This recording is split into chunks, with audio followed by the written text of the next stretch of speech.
G'day folks, and welcome to World of Tanks with the magnificent Margon. Well, here we are on Mountain Pass and my KV5. Very nice, very flashy tank with Harlequin. There he is, over there. Hello Harlequin. Waving now. On his Tiger 2. Reason for jumping in KV5. I jumped in the KV5 just for some laughs. Lately I've played a large variety of different tanks. It's from fixed turret to TDs, right through to actually playing scumbags, heavy tanks, medium tanks, and light tanks. And I've enjoyed the variety and variation I have got across the board now in playing. For a long time I only played heavy tanks, but that's generally how we all start playing. We all start playing by just playing what the safety net is, and having a heavy tank with lots of troll armor is great. Quick note, in this we were, as you can see, I'm going towards mid. I saw a lot of light tanks. I saw an E100 and I saw the T34, and I said no, I'm not going that way. I'm a big lumberous target for those two to just chew up my XP, and I'm not really in the mood for getting destroyed in that way, shape or form. I want to actually be useful and do a very aggressive push. So I said to Harlequin, I'm going this way, this is what I'm doing.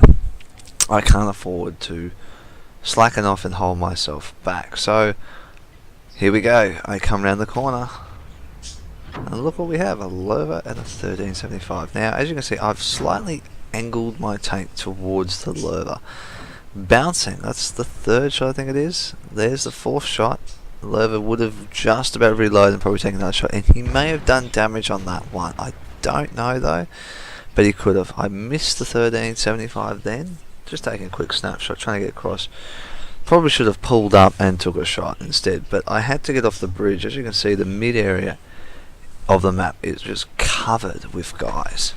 I'm trying to get up, and we haven't crossed the mid area because of all the light tank spotting earlier in the game, but I've pushed across here, which has allowed us a lot more breathing room. I've wondered where anyone was around this corner. Popped out, peekaboo, hello, anyone there? No. Taking it very carefully. Now, the KV5 has got a lot of different myths on it, with its weak points as such. The two droid turrets on the front, or boobies, or whatever you want to describe them as. I'll just rotate the camera around, as you can see there. Potentially they are, yes, a very weak point, along with sort of the cup holder on the top, the machine gunner's cup holder on the top. There you go, I got the 1375 then. More or less they are. Now the back of the tank, I've seen a few of the bigger YouTube guys lately. They've been actually, well, trolling people by using the rear armor on the KV5 to actually block and bounce people, and you're about to see what happens. Like, the side of it's pretty tough. 1375 is just firing on me about now. Look at that, nice little bounce off some of the carrier ports on the side. So the armor all the way around is pretty tough. Now the E50, that was a silly shot by me. That frontal armor on those things are tough. However, the FV215B angling like that, yeah, I will shoot you in the side all day, or your lower plate, quite happily and quite convincingly. Great thing is now I've got a backup. IS-7 has finally got across the bridge to help me. I'm now taking some big heavy shots, bouncing still a little bit, but still taking some pretty big shots. That's 69. And if I'd paid a little bit more attention and was a bit more aware, instead of just going for the 69 E50, I probably would have hit through the big cogwheel, would have detracked him, done some damage, and we may have been both in a different position. IS-7 probably would have come up, smashed a good shot into him, bringing his health down, and probably would have done a second shot and maybe even finished him off. So that was just unfortunate then for me and him, but that's okay. We've now caused anarchy and chaos by being up on their doorstep. None of their team are in a position of this strength. They have to really now defend against two very strong, very powerful tanks. I'm using the IS-7 now as more of the frontal breach. I can't breach any more than I've done. I've now got to be his backup basically and protect him particularly from little flankers like this guy, these two on the hill. Now the 69 coming over to do a shot into him. Yeah, I'll take a shot at you. And the artillery taking a shotgun shot and running into that IS-7 trying to do some damage. That was just well done of him to go for the shotgun. It was a bold move. If it paid off, it may have been a different battle, I would say. Now, the 69, still on top of the hill, I had feelings he was going to drop down a little bit earlier than what he did. And I know he's going to drop down. I have really big feelings about that. There's no doubt about that happening. But I know the IS-7 can deal with this T92. So I'm pretty confident that I'm secure and safe in my position. As you can see, 69 has lumbered over the corner, over the hill there, like I anticipated. As you can see, I was turned around, ready for him. He's come around the corner and gone, probably, oh crap, seen me, and I've basically just gone, hello, and taken him out, which is brilliant. And I enjoyed an ending like that. That is a very strong ending. So it's brilliant. KV5, as much as, like, as you can see, the droid has worn a lot of those shots, and in close quarters, yes, that point there on the droid is very weak. But at a distance, being as round as what it is, as you can see when I was coming across, I was able to bounce. I bounced one off the top, a few off the side of the turret here, off the tracks and stuff like that. So all in all, it is pretty strong. I've had a few good penetrations straight to the gun mantle there. Yeah, that's another potential weak point too. So yeah, if you know what you're doing against a KV5, it can be quite dangerous. All in all, not too bad. 2,000 damage is pretty good. Now I'll take you quickly over to the results. The results, as you can see here, steel wall, brilliant, absolutely brilliant.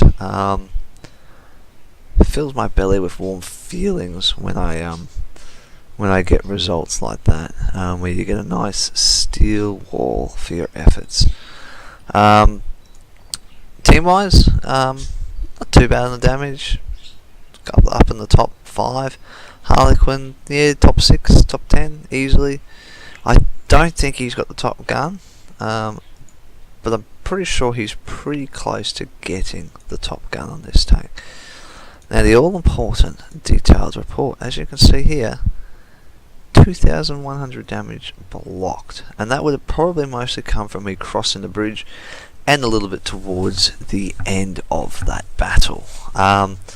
So yeah, very, very nice, very, very, very nice win there. 2,800 damage. Yep.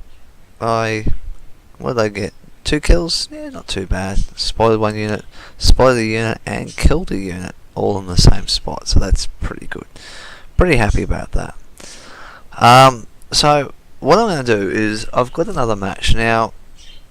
I've done everything I can to. I thought I was able to put the results up of this one, but I can't, and it's a pity because this was one of those ones that was great. Now I'll slide you over to it. There we go. And it was just really, really disappointing from that regard that I couldn't. I did about 5,000 damage blocked in this battle. As you can see, once again with Harlequin. This was probably a few days before that last match. I thought Kaz was in this one. I actually think Kaz came in just after we started. I remember him talking, and I love Provoca. I think it's probably one of my favourite maps. I know where my strengths are on this map. Generally, it is over in the magical forest side sort of thing, over the left here, as Kaz and I would describe it. When you're on the other flank, of course. Only thing is, I found though that with this, I love the look of this new map. Like with what is it, Fairy Silent, whatever it's called. It just looks amazing. If I pan back out, Like the smoke, the fires, the colour, it is just brilliant. It is beautiful. Even the planes flying overhead having a little bit of a dogfight. That's just adds that little bit more of a war feel. And I love the way wargaming are going about. Like it feels dry. It doesn't feel like the old map of Provoca. This is a great map, and I'd probably like to see this one in tournaments. I'm sure they'll use it in the upcoming future. Now Harlequin's still over the other side near the railway track area, which is fine. Each to their own. Each have their own way of playing. We've all tried different places on the map. We've all tried different positionings, and we all have different strong points. Now Kaz and I both generally come over this side. We're both not that great on the hill. We don't have much luck on the hill. So generally we avoid the hill. IS6 has pushed a long way up, so I've pushed up to this bush just to see if I can see anything. IS6 has spotted the VK20. Can I get a hit? Nope, I just missed there. A little bit of lag in that shot. That was a pity. That would have been a good shot. Predicting. There we go. Got a shot. That was good. And I just wore a big hit straight on. And this probably would go in my category of there's another bounce from probably the 44 there. This one would probably go into one of those battles of what I've been doing where it's the the battle. But I'm going to put it in with the KV5 because it's matching in with the KV5. Potentially it's a great tank.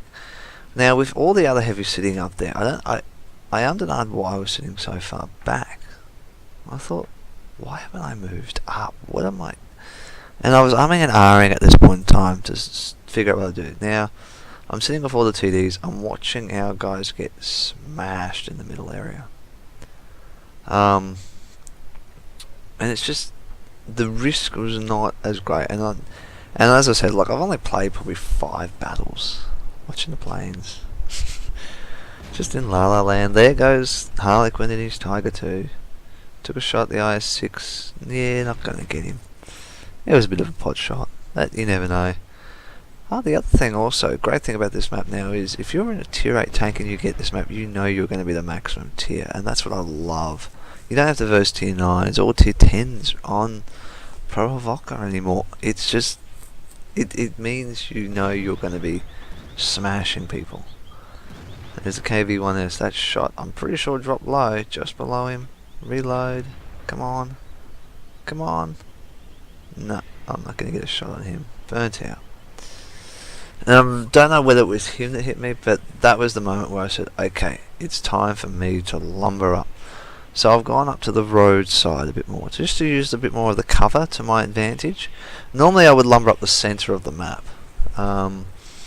Or the centre of this field, just to my left there, and use the other bushes low down to give me cover. But this time I've decided to lumber up the high side, feeling, I don't know, feeling a little bit safer. Got to this big bush, stopped, had a quick scan. Any shots I can take? Nope. Okay, let's lumber up a bit more. And this is where... This is actually a victory. I didn't realise it. It's a victory. Well, there you go. There's the IS, and this is where things become interesting. I just fire on the move, but bounce. 32's over there, KV1S is over there, and I've angled beautifully this tank to side scrape. There's another bounce. Ripping trees out, and I kept going forward. I had to get below the guns there. There's a Borsig. Fired and missed the Borsig. Been detracked. Oh dear, which target am I going to shoot? IS sounds good. Let's shoot the IS. Straight through on the IS. Bouncing off the side too. 44's trying to shoot me on the side. But where I've been detracked, it's great. Now, as you can see, I haven't got any repair kits. I haven't got any premium use. I hadn't even set this tank up at this stage. I've just been lumbering around in it. Just for the shits and giggles. But I am really starting to wear the full brunt of this assault. Harlequin has been taken out, and this is where, and as I said, Kaz had come on, so I pretty well pushed up nice and strong here. Getting into some good positions, hold down more or less. There's not a lot I can do. 16 hit points left. Yeah, I'm going to die in about 2 seconds. And it was actually a great match. Gunner's dead, loader's dead, radio operator's dead. So I'm pretty well down low. There's another bounce. Can I get another shot onto him? No. Then someone else got him. Perfect. This is only KV1 and that's what I mean. Like, this battle went all of a sudden, no matter a few seconds, very quickly by us, and yeah, this was one of those things. Now I do know I die. I think that I was only seconds away. I was in there going, "What the cows? I'm on 16 hit points." I just bounced another shot. Are you for real? Oh, here comes the E4. He's like, "I'm gonna finish you off, KV4, KV5." I bounced again. Oh, this is hilarious. Come on. There we go. Finish me off. Brilliant. Thank you. Go out in a blaze of glory. So yes, it was a real shame. That's a nice shot. With all the different the shell over the top there on fire, the shell hitting the tank from probably the KV1S, the E4 hitting me with my explosions and my gunfire going off too. That's actually a pretty good shot. I'm going to keep that one. Keep that one. That's a keeper, that one.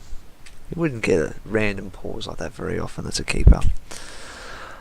So yeah, guys, look, I hope you've enjoyed all my battles. It's a pity I can't show you this battle and the results, but I did block about 5,000 damage.